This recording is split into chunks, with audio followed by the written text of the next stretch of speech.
Hello dear students, मैं किरण आप सबका मेरी हिस्ट्री क्लास में स्वागत करती हूँ। बच्चों, हम हिस्ट्री का चैप्टर 1 द फ्रेंच रेवोल्यूशन कर रहे हैं।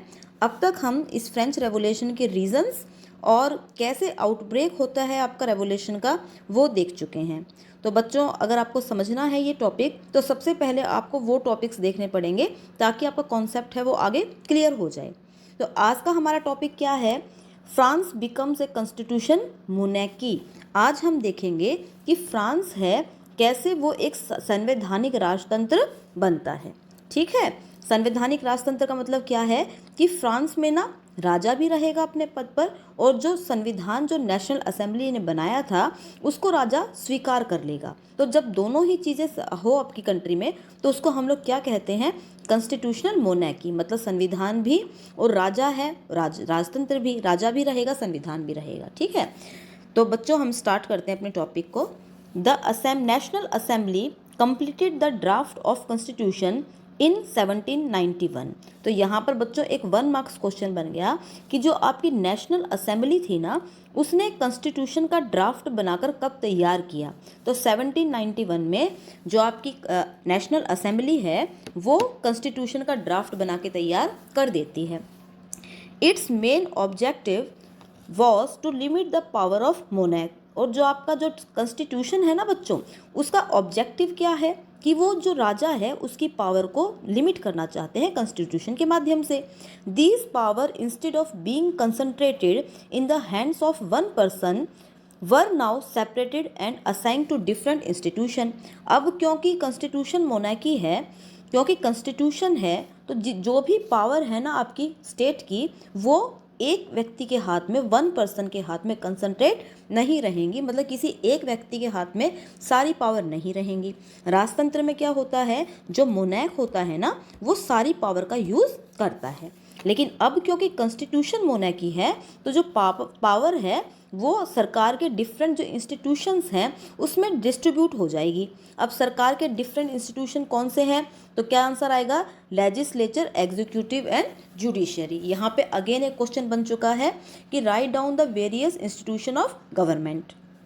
This made France a constitution मोनैकी। और इस तरह फ्रांस है वो एक कॉन्स्टिट्यूशन मोनैकी बन जाता है। अब यहाँ पे बच्चों एक क्वेश्चन और बन चुका है, क्या कि how France become a constitution मोनैकी। तो आप क्या कहोगे कि जब आपका राजा है, मोनैक है, वो फ्रांस के कॉन्स्टिट्यूशन को एक्सेप्ट कर लेता है 1791 में, और उसके एक्सेप्ट करने से क्या होता है, पावर, जो राजा की पावर है वो लिमिट हो जाती है।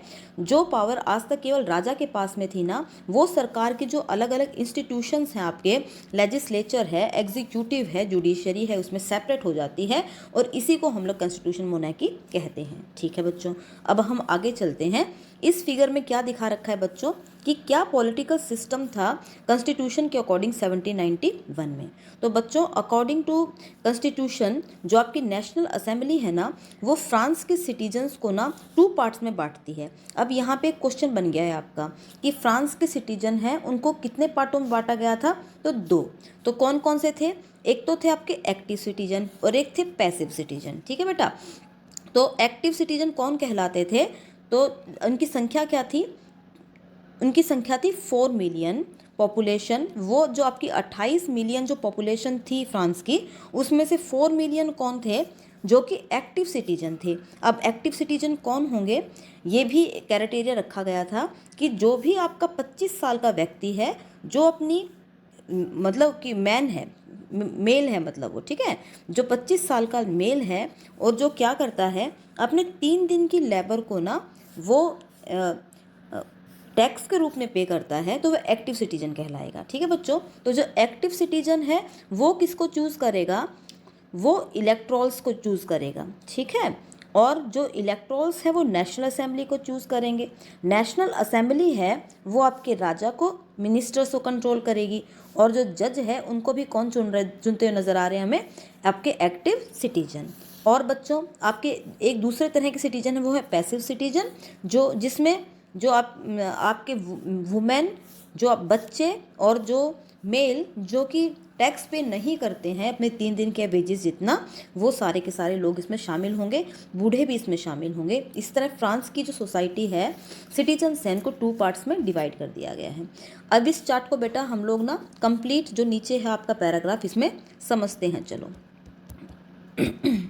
तो क्या बताया गया है बच्चों, the constitution of 1791 vested the power to make laws in the national assembly.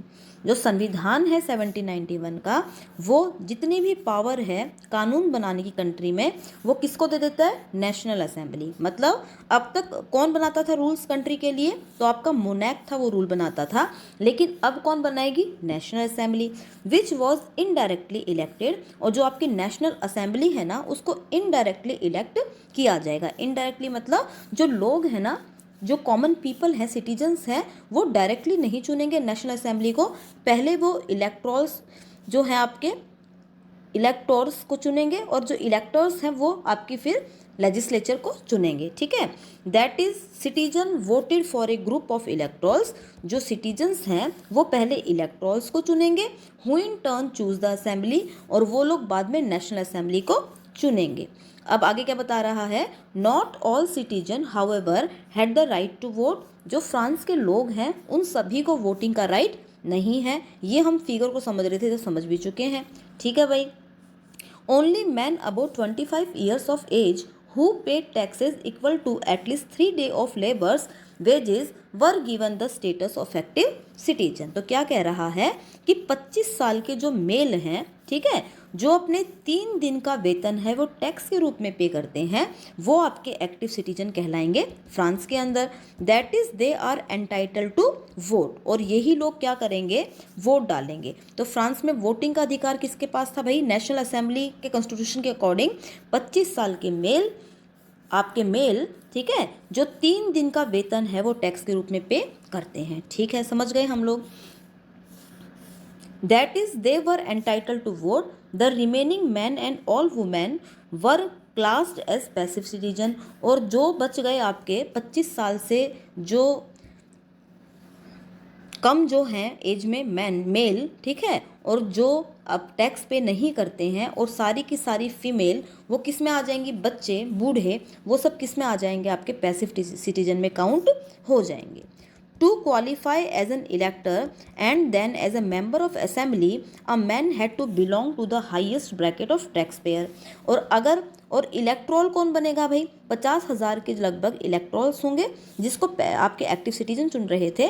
तो इलेक्ट्रोल्स कौन होगा, तो जो जितना ज़्यादा टैक्स पे करेगा ना बच्चों, वो उतने ही बड़े पद को प्राप्त करेगा। जैसे 3 दिन का वेतन आप टैक्स के रूप में पे कर रहे हो, 3 डेज का, तो आप एक्टिव सिटीजन कहलाओगे। उससे ज़्यादा दिन का पे कर रहे हो तो आप इलेक्ट्रोल्स बन जाओगे। और अगर आप उससे भी ज़्यादा टैक्स पे करते हो, ठीक है, तो आप किस में चुने जाओगे, नेशनल असेंबली के मेंबर चुने जाओगे। ठीक है भाई, समझ गए हम लोग। ओके,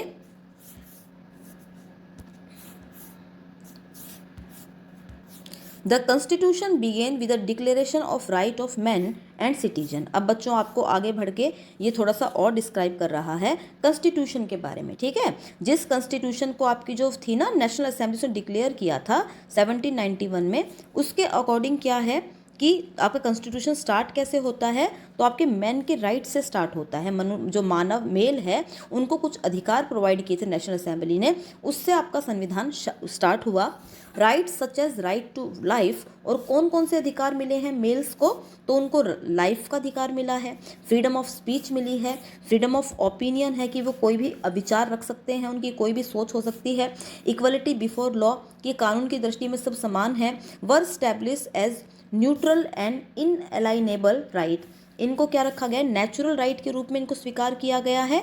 कौन कौन से अधिकार, freedom of speech, freedom of opinion, फिर right to life, equality before law, ये ऐसे लॉ हैं जो नेचुरल हैं, प्रकृति ने हमें दिए हैं, और इनअलाइनेबल हैं, मतलब किसी भी व्यक्ति को इनसे वंचित नहीं रखा जाएगा।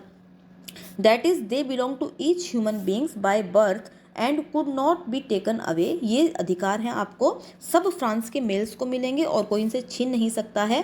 It was the duty of the state to protect each citizens natural right, और ये आपकी स्टेट की ड्यूटी है कि वो लोगों के अधिकारों की रक्षा करेगा। तो हमने क्या देख लिया बच्चों यहाँ पे, जो आपका संविधान बनाया था ना, कॉन्स्टिट्यूशन बनाया था आपकी संविधान सभा ने, उसके बारे में देख लिया कि संविधान है वो लोगों के अधिकारों से स्टार्ट होता है। अब बेटा हमारा नेक्स्ट टॉपिक है रीडिंग पॉलिटिकल सिंबल। ठीक।